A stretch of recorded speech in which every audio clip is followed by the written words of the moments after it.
Good morning. Welcome to Lions Talk. Smokkin here. Maybe Dan Leonard's running a couple minutes behind, but he will be here to join me. We're going to be talking a little combine talk. How's everybody doing today?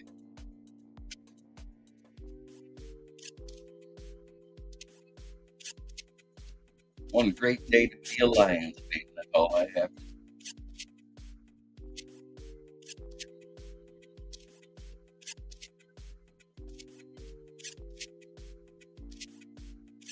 Hope everybody had a great weekend. Let's get the show going. Charles here locally in the community. Make sure y'all go check out Kneecap Bodies by Jeremy Smokkin.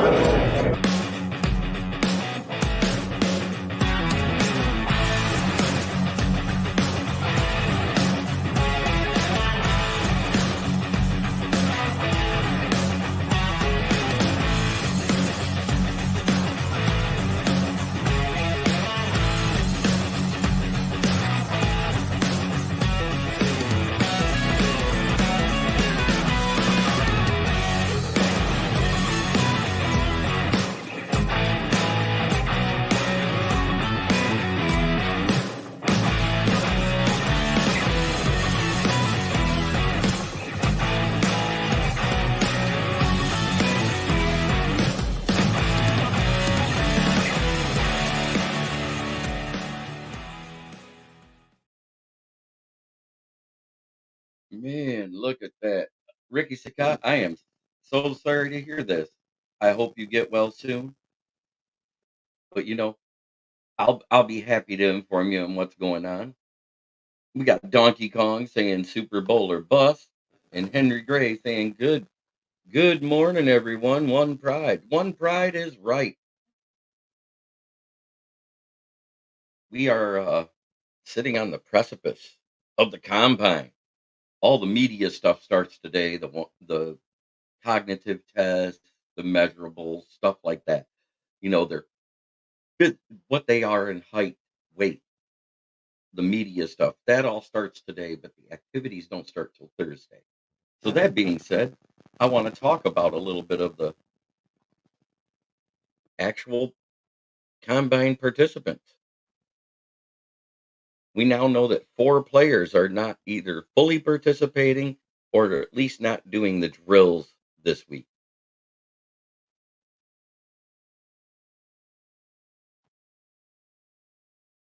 The underwear Olympics, that's right. But this is what, in the underwear Olympics, they're doing the underwear part of it and not the actual football part of it. Sounds like I'm getting a little feedback here. There we go.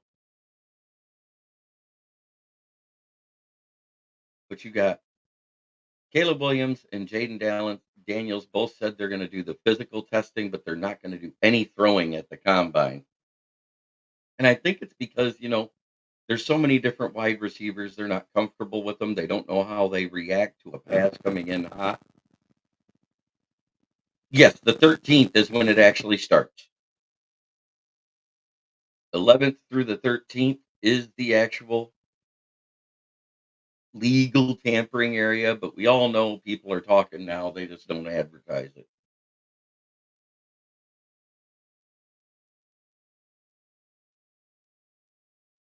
I've seen rumors that the Fields have 2 trade offers for Justin Fields. Turner Burley, good to see you, my brother. Yes, all is well in my life. I'm doing good. I work hard, play harder. That's all that matters. Good to see you, Turner. Glad to see you tuning in.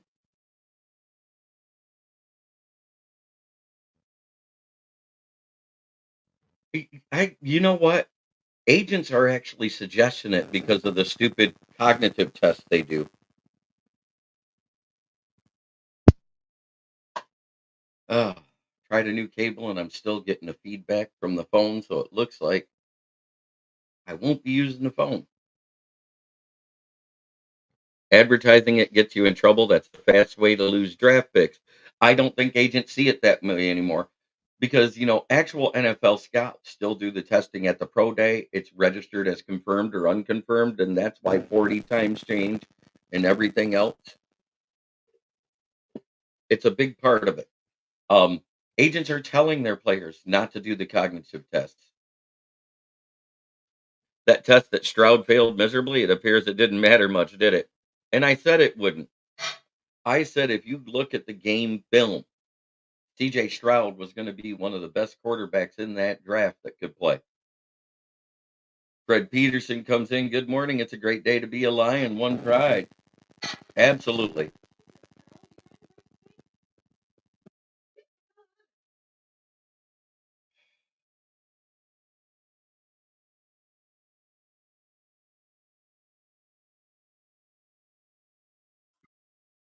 Oh, look at this.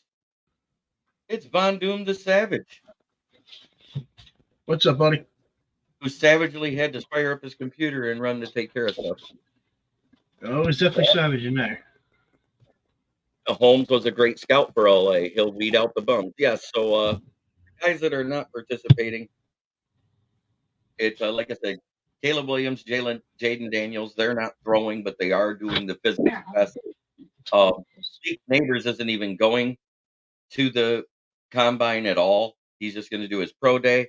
And Cooper DeJean did suffer an injury the practice before the Pro Bowl. So he's not going to be there. And that I understand, because if you can't do some of the physical tests, why do any? Fred Peterson says, "Good morning, Von Doom the Savage." I know some people seem dumb as a brick, but are amazing at what they do. The test means nothing. Absolutely. That test is just, you know what? The questions they ask are ridiculous. Not football questions like the Wonderlic test was.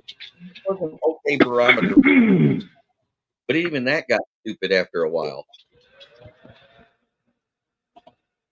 That's because they're not football questions that they're asking, man. They're asking you cognitive ability questions, your ability to Right. think on your feet.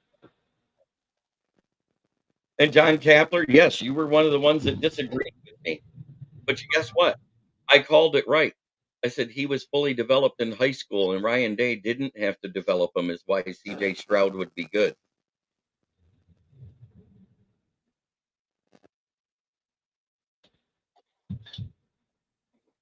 Von Doom had to get the horses harnessed up to walk in a circle and get the internet and power up and running. No, That's Von Doom had weird. to go get Monster and then had to run home. And while he was starting up the computer, he was like, "Oh shit! If I don't shit, this is going to be a really loud and noisy show, and a little messy." Might be a little loud. I'm drinking coffee and just had a couple smokes. It might get a little loud and messy anyways. And hey, man, I got better internet coming on Wednesday, Fred. About time. Dude, they finally offered fiber in the area, so I was like, "Yes, please." So the Cooper DeJean one, because it's due to an injury and he won't be able to run till his pro day, because that's when he'll be fully healed, because it was a soft tissue injury, not a major leg injury. I can't remember if it was his hamstring or a calf strain that he got in the practice for the bowl game. So that may actually help, because he's one of my guys that fits the mold of the type of players that Brad Holmes has been drafting lately, versatile, athletic guys. If he falls to 29 because of not being able to be at the combine, I think he would probably be the pick, because he's the most versatile and athletic player, in my opinion, in this draft defensively. Nate Wiggins would be my pick at that. Nate Wiggins won't be there. No, Nate but Wiggins is as one of the most versatile athletic, Nate Wiggins. okay, so a guy that played cornerback, wide receiver, kick returner, punt returner, and corner for his high school team, also played basketball, also ran track and was eighth in the state record holding in the sprint, is not athletic enough.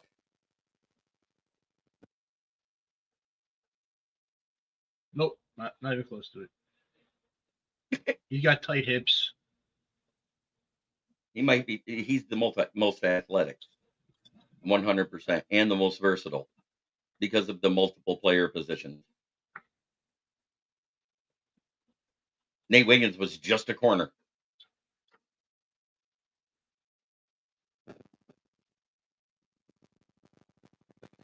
But if we sign a vet CB1, it's a perfect fit to develop him.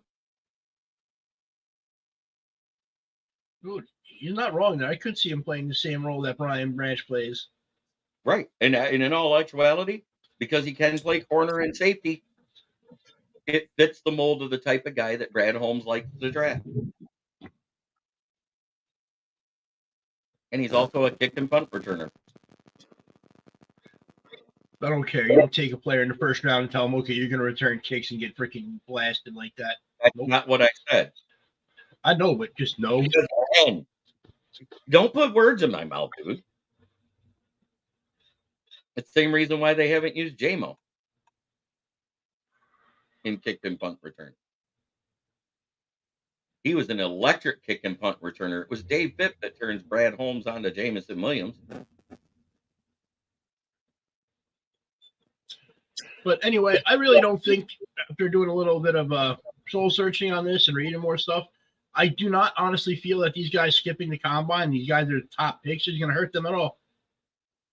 I think they may slide a little bit, but they won't get out of their round, is what I'm getting at.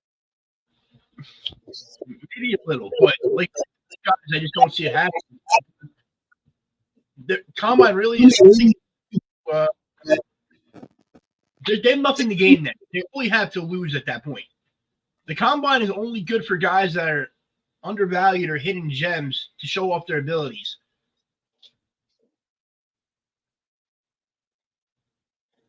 Yep, and Big Dan Davis, I thank you for coming in.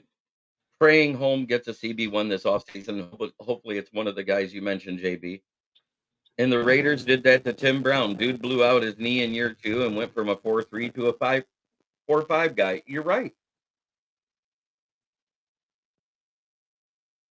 It is what it is. You know what? I'm all for a CB in free agency too, Brent. I think that's where we're going to get our CB1 from because it's very rare that you have a guy come out of college and be a CB1. Not everybody's Sauce Gardner and Devin Witherspoon.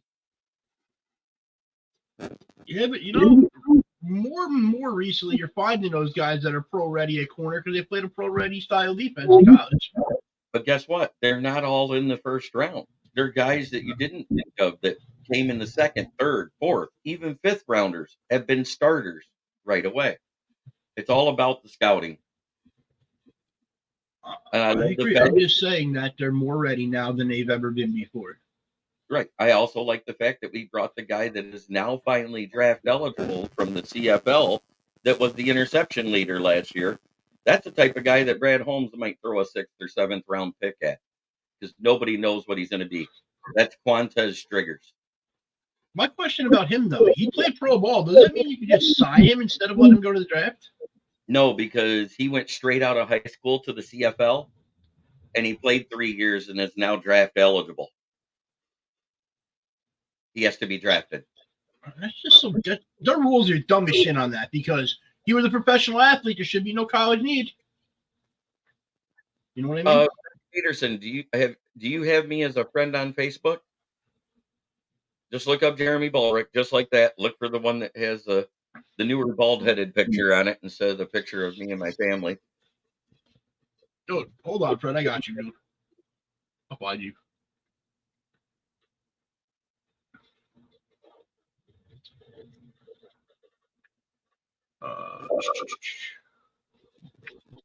Yeah, because we still need an O-lineman and getting into versatility like you want. If it's a first rounder, it's Jackson Powers Johnson, JPJ as they're calling him. Then in the second round, it would be Cooper Beebe, who's played every position but Powers Johnson. Oh, why am I getting an echo from you, buddy? Because I was having trouble finding him on there.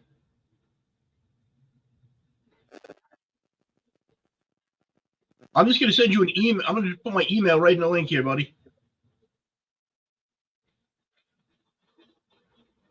Jones. I Good dropped it day. right in the chat. Oh, you got on your phone and you had it live, didn't you? That's why it Yeah. echoed. I was like, but those are the two most versatile offensive linemen there is. There's a few more later, but I'm talking about the ones that are considered starting caliber talent.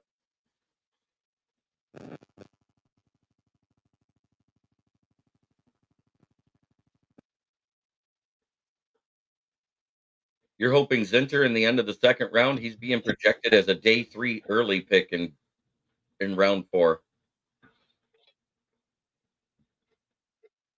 Why is it not popping up?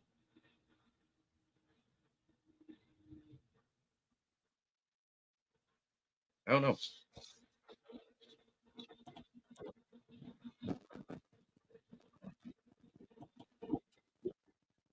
I remember it'll pop up in one and not the other. Did you put it in comments or did you put it in live chat?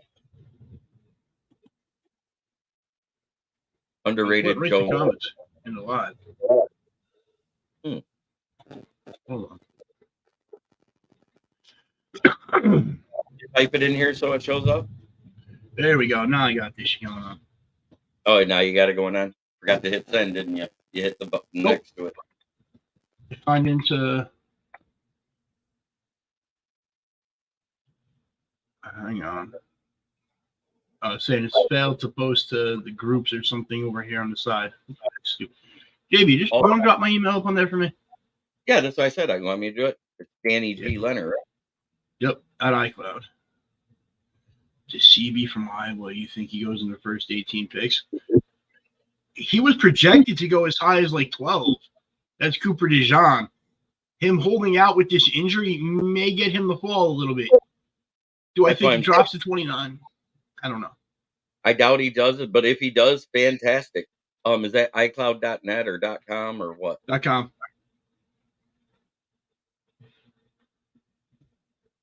There you go, Fred Peterson. Oh, thanks, sir.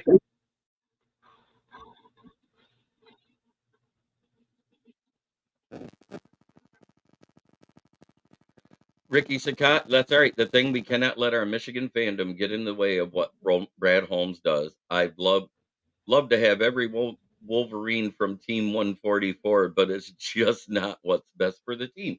The guys that I think are a fit. Now, let's say they don't get a guard early and they go more defense and maybe splash in one offensive player for depth in the first 4 picks that are before pick 100. Then maybe if he falls all the way to the 5th round, which I doubt, Zinter could be there. And if his medicals come back that he's not good, if his medicals doesn't come good, he could end up a UDFA. Stan Ristol at 92 is like a good spot for him. He's not going to go ahead of the 2nd round unless he totally balls out at the combine.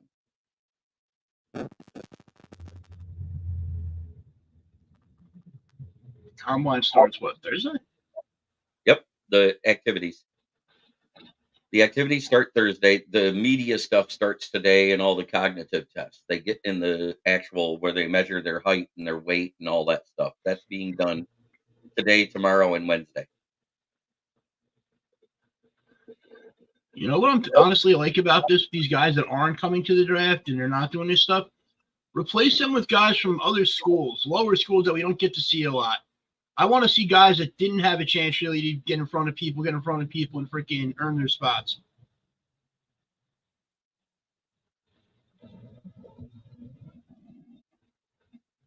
Yeah, one Funky Lions fan, we have drafted at 12 the last 2 years in a row, but one was a trade back, one was a trade up. We don't have that. Oh yeah, Donkey Kong. We are going to be doing, if I'm not there, I will be doing my draft coverage as usual, but I plan on going. Is the thing. I'm taking the time off of work either way.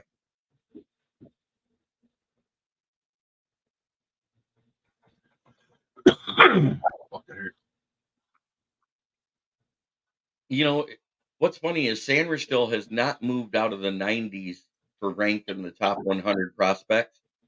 The guy that's dropped the most really is Kool-Aid McKinstry. He at one time was considered a top 5 pick, and now he's 20th on every board. Mark Malik, I will shoot you a message if I'm going, and let you know where I'll be. We can meet up, go, because the tickets are free.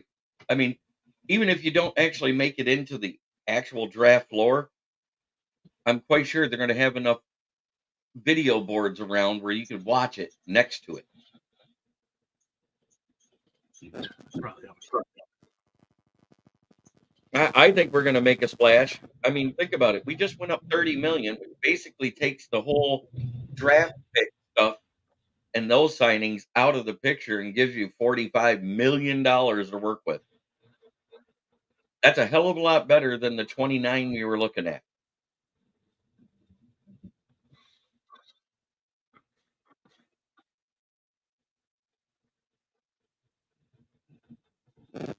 Chris Jenkins is probably a midday day 2 to day 3, early day 3 pick. He's in the top 80s. Michael Hall Jr. out of Ohio State is ranked better because of his athleticism, and he's actually a fit. He's one of those tweener guys. He's 6'2", 280, 285, depending on where you go. He can play D end or D tackle, and he has the hand pop. Chris Jenkins, on the other hand, benefited from having the other guy, Mark. Can't think of his last name right now. And for DE, Chris Jones would look good in Honolulu Blue, but then you're not signing anybody else. We need a CB1 more than we need another D tackle, in my opinion. You could probably get them both, honestly, because you have some of the older CB1s that are going to be available. And then you got Chris Jones, who, if you're lucky, you can get him for 30-31. Right. 30-31. That's why I'm out. You get two players, Chris Jones in a corner. That's it. Nothing else. Everything else needs to fill from the draft. Right. We wouldn't be able to fill the roster. I would rather see us get a valid vet CB1 that isn't old. I want a vet, but not old. That's just it. I want that 25 to 28-year-old range. Okay, then who's that person for you? Chidobe Awuzie, Adoree Jackson, if y'all don't sign him. And then Xavier Howard, if we don't sign anybody out of those two. They all play good to great zone and are meh in man coverage. We play 78% zone anyway, so we need a zone corner for the one. Okay, how old is Chidobe Awuzie? 28.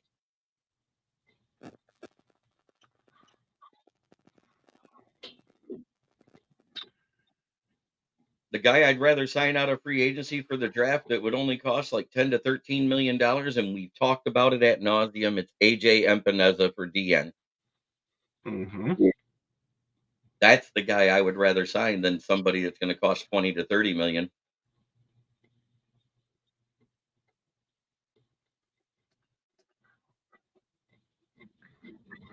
Holmes probably isn't going to offer a freaking big contract to anybody. He's not a splashy guy. There's the market value on this guy right here. Epineza is definitely coming to Detroit, Jeremy. Yeah, I think he's that typical Brad Holmes can play DN linebacker edge.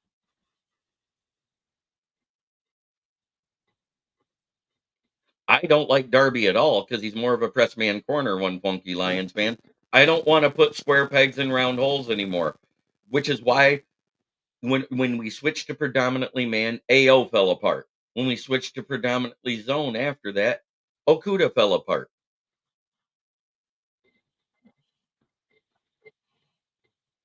I don't like square pegs and round holes. We run 78% zone, so get a predominantly zone corner. Which is why I said the guys that are a fit last week in the combine. You got, but he's not as good in zone as he is in man.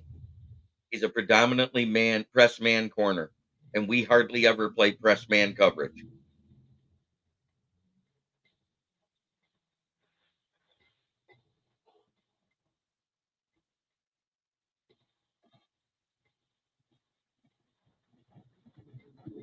I am so tired of seeing square pegs and round holes, whether from free agency or the draft.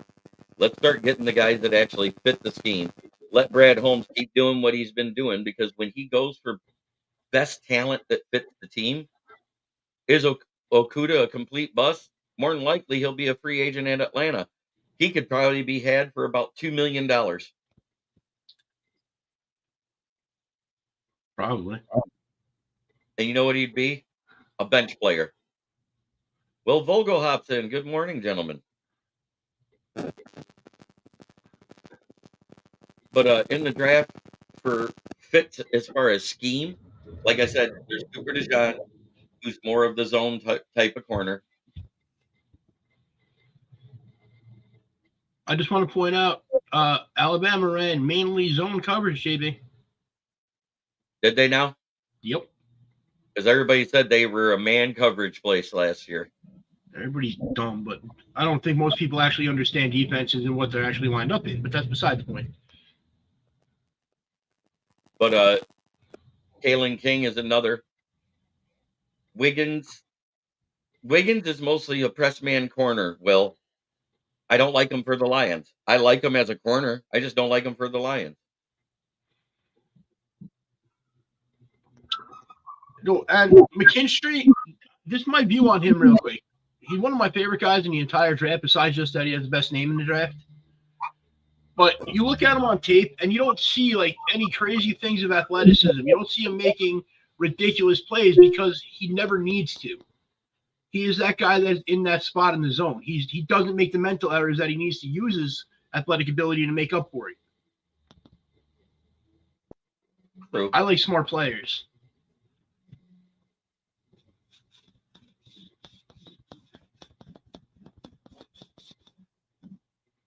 That was my take. I'm letting you go now.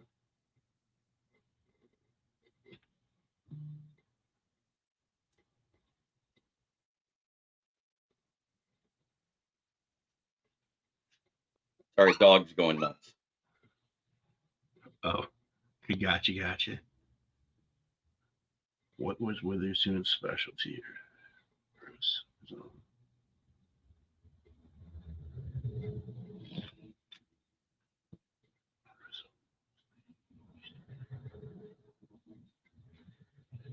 Okay, hang on.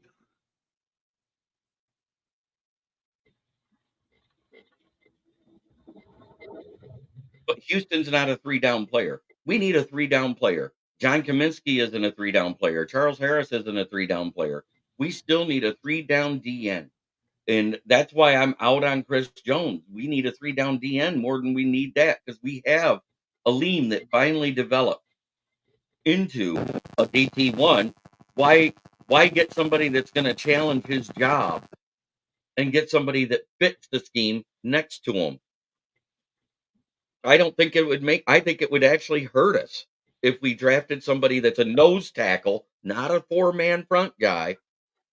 Again, if we signed him or drafted him, we need a 4-man front, a true DT2, to be next to a Lean.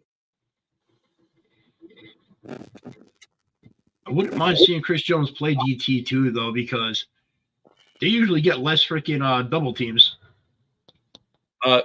Witherspoon was was an equal guy. He didn't do just press man.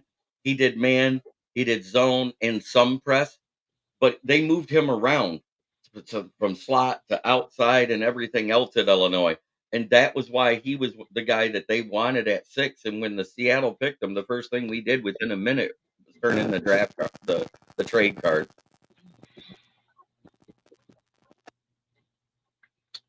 I'm shocked there are fans that actually think Holmes is going to drop a mega contract on free A. Right. He doesn't do it. I think we basically have to start from 0 in the CB area. It's the only area we are very weak at.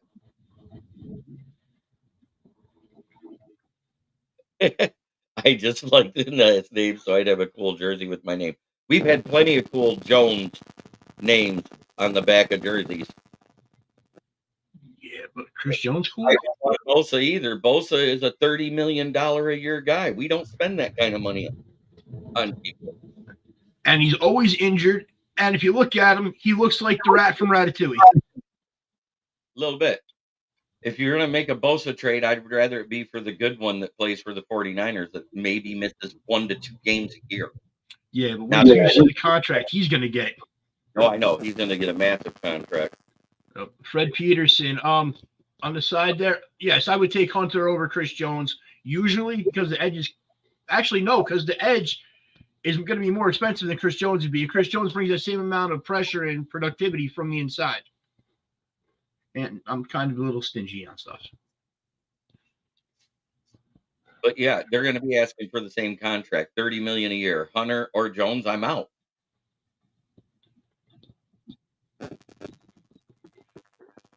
Fred Peterson, did you look above? JB dropped the email in the chat for you.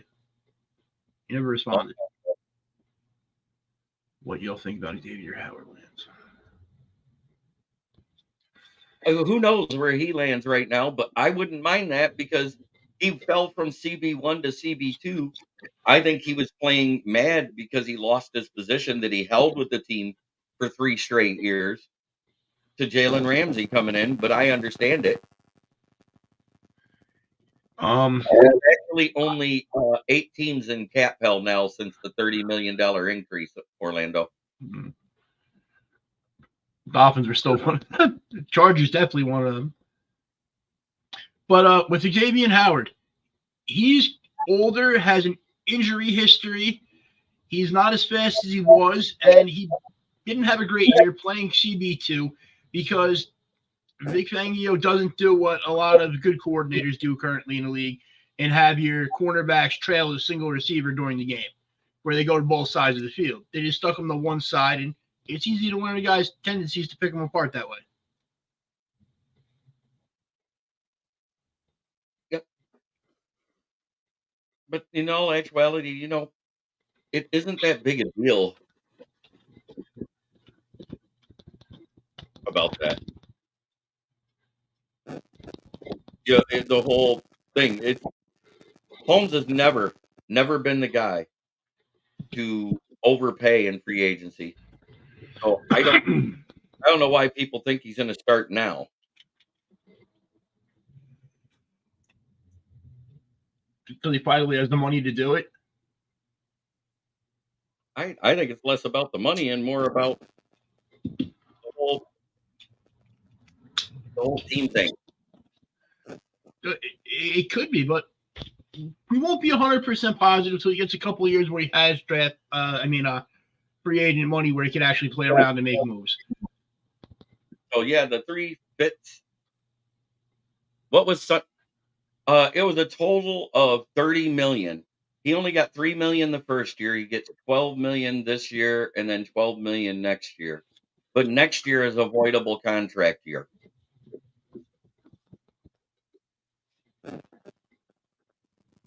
And the guy that you guys should be looking at for the 7th round is that kid out of the CFL, Quintez Streakers, unless he has one hell of a combine. I think that's going to be the pick. Going to pair him back up with his defensive line mate, Matthew Betts.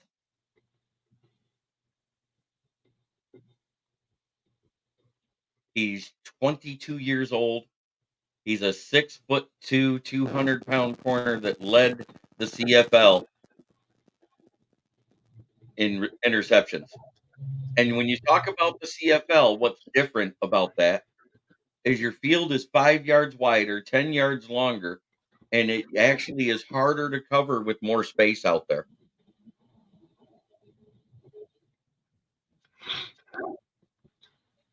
Not counting QB or wide receiver, either one of you have a elite guy, and how many elites?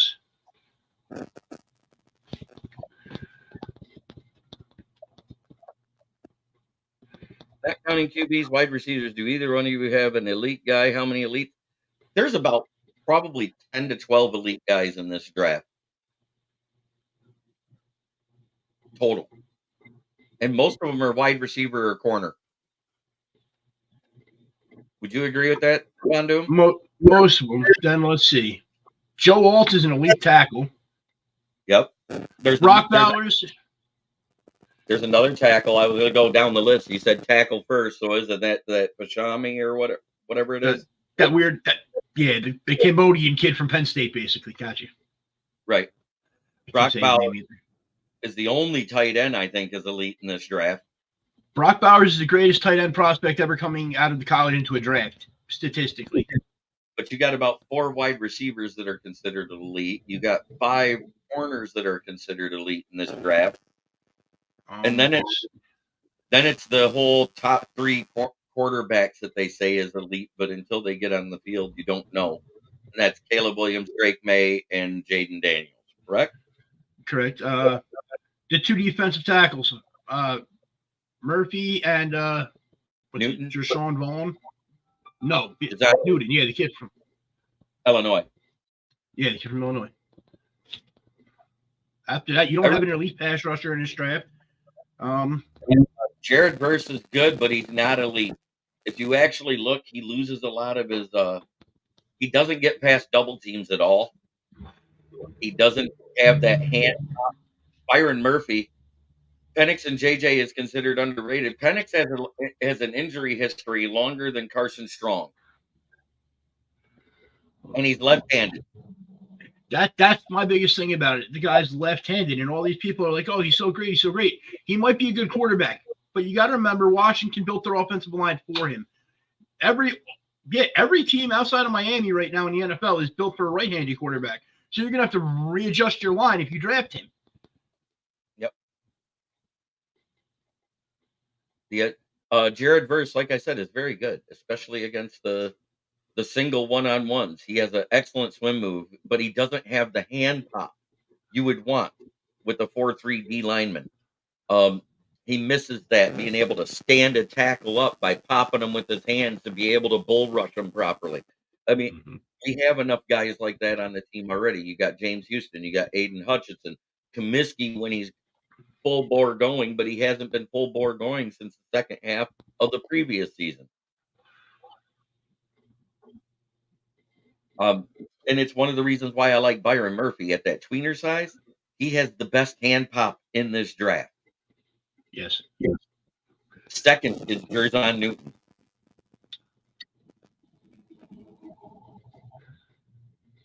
Latu's only issue is the injuries. He'd be elite if not for that, in my opinion. Probably, but that's why he's going to be a day 2 pick, because he's missed so much time. His numbers don't equate to elite for the games he's played, because you've got, it's not just the games he missed. He's missed quarters, he's missed half, he's missed drives, so he's not been on the field for plays even in games he started. So it's a laundry list of injuries for him, a laundry list of injuries for Penix. Penix is 25 years old. Don't make him older than he is. He's old, man. All these quarterbacks staying in freaking college for longer because the younger kids were better than them the year before. It's because of the COVID year and transfers prior to them changing the transfer portal where you didn't have to sit out a year. Remember, we're only in the 3rd year of that. Anybody who did it before that had to sit out a year. I also want to just put this out there. Outside of this year, Penix has been trash his other 4 years. He has not been good. Yeah, it wasn't until they had a great right tackle to protect his blind side where he was good. And good receivers, yeah. Whereas Caleb Williams has been solid all 3 years, with everybody saying this was his down year, still completed 68% of his passes with a 30 to 5 interceptions.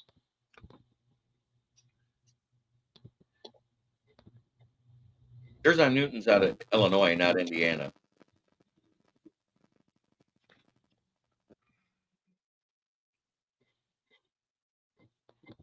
Also, I think everybody's high on Drake May right now because he threw that 83-yard ball that hit the crossbar. Yeah, that was huge. Penix didn't beat Michigan. Nobody beat Michigan this past year.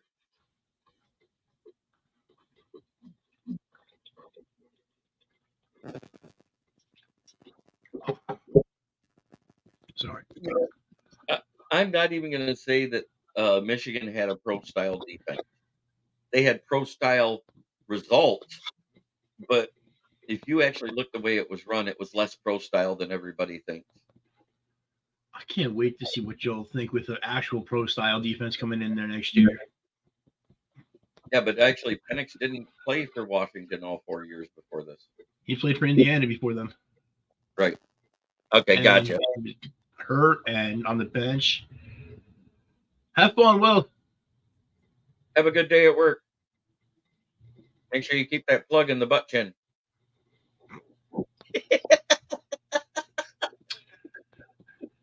So when Will's talking shit, is he actually talking shit or is it just shit?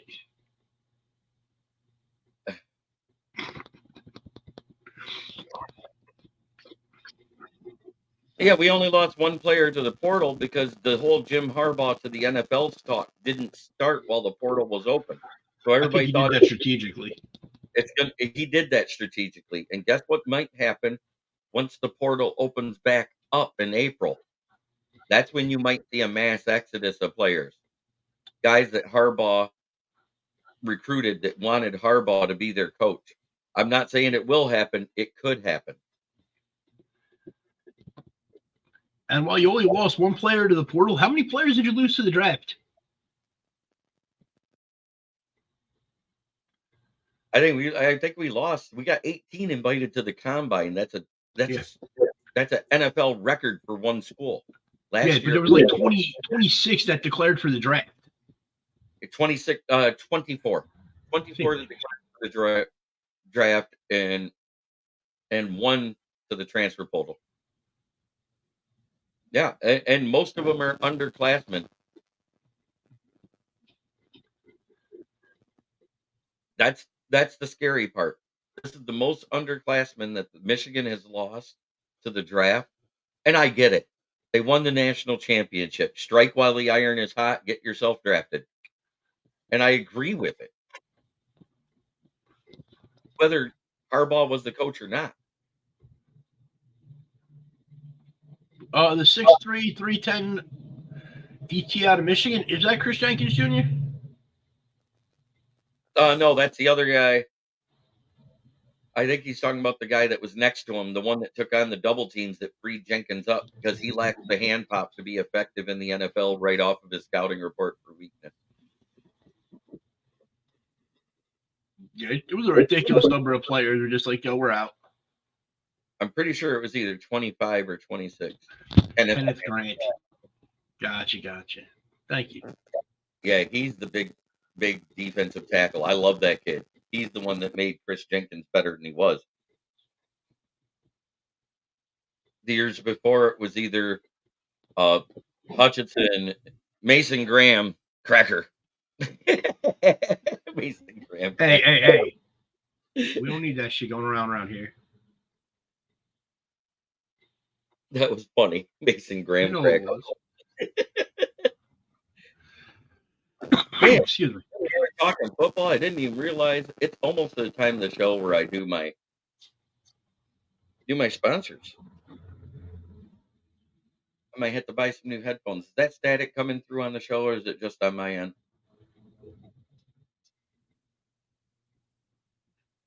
Bondoom. I don't know. Have you heard a shit ton of static all show? Do I have a constant ringing in my ears, so I don't really hear static like other people do? So I don't know. It's on my end. Thank you, Orlando. No, I've got like major static in my headphones, so I'm gonna have to buy some new headphones. Oh, it is coming through. I've got major on my side, so I'm gonna have to either invest in new headphones or another soundboard. But at that time, it is time to talk sponsors. We all know what the sponsors are, and look at that. We're at 381. The football talk 365 is at 363. We got to talk about our favorite sponsors, Put it in the chat. What does it mean, guys? It's FTP. No, it's not the florist. It's what, Von Doom? Let's see. Today it could be follow the propaganda, feed the pigeons, free the puppies, and fuck the Packers. Amen. Follow the propaganda. I don't know where that one came from. I'm sorry.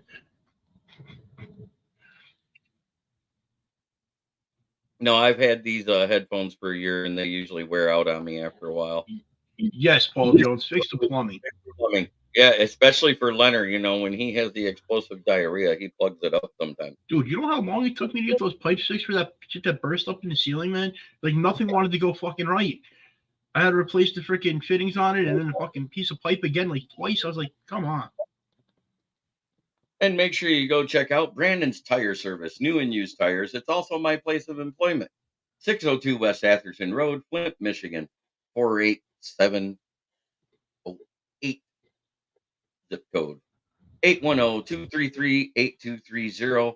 Great prices on new and used tires. We're not trying to get rich off of one person. We're trying to get rich off of everybody. And Gloss Negron, the best window tinner in Saginaw. 989-443-9240. Schedule an appointment today. Check him out. That's a couple of examples of his work.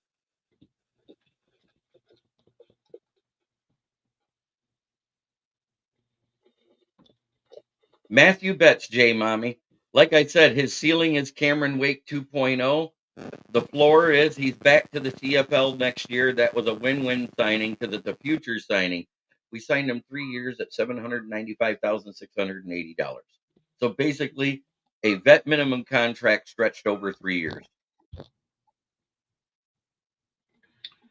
And he's not a rookie because he was actually drafted by the Chicago Bears, and they cut him when they changed regime.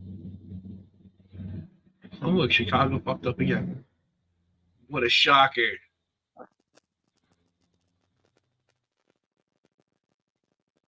I like Free the Puppies, especially since, wrestling was last night. Compared to the CFL, it probably is a pay raise. So basically, he's going to make $2.4 million, and Bears do bear things. Absolutely. Thank I you to like that. everybody in the chat. I appreciate every single one of you.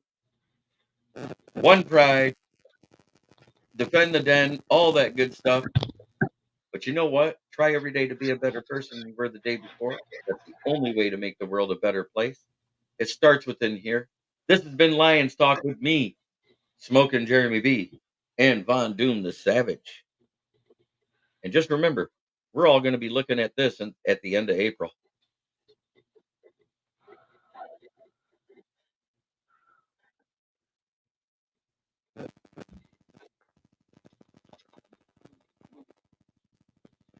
Okay, Ricky, you get your rest, buddy. I feel better, man. Would you rather have Chris Braswell, 6 foot, 255, 13 sacks, or Dallas Turner, 6'4", 243, and 11 sacks? Those guys are both going to be picked somewhere between 10 and 20, in my Dallas opinion. Turner, though. Out of the two, it's Dallas Turner.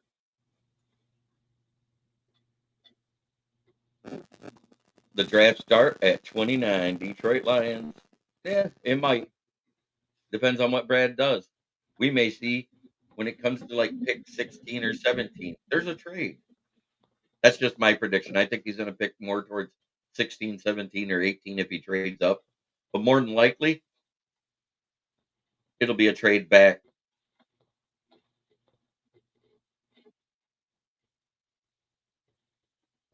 We're talking about opening up for another player. Well, have a great day, guys. And we'll see you tomorrow morning. But I will be on later tonight at 9:30. Yeah, I think it's going to be another mock draft Monday. What do you think, Leonard? Mock draft Monday. Mock draft Let's Monday. go. Let's fucking go. All right, mock draft Monday. Have a great day, everybody. Spade new to your pet. Neighbors. Neighbors' pets. Bears fans.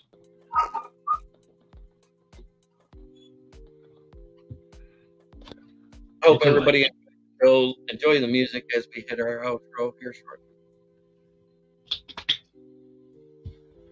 Yeah, that's right. Make sure you hit the like. We at one point had 22 people watching and only 5 likes. Ricky Sakat, first and supporter of the show.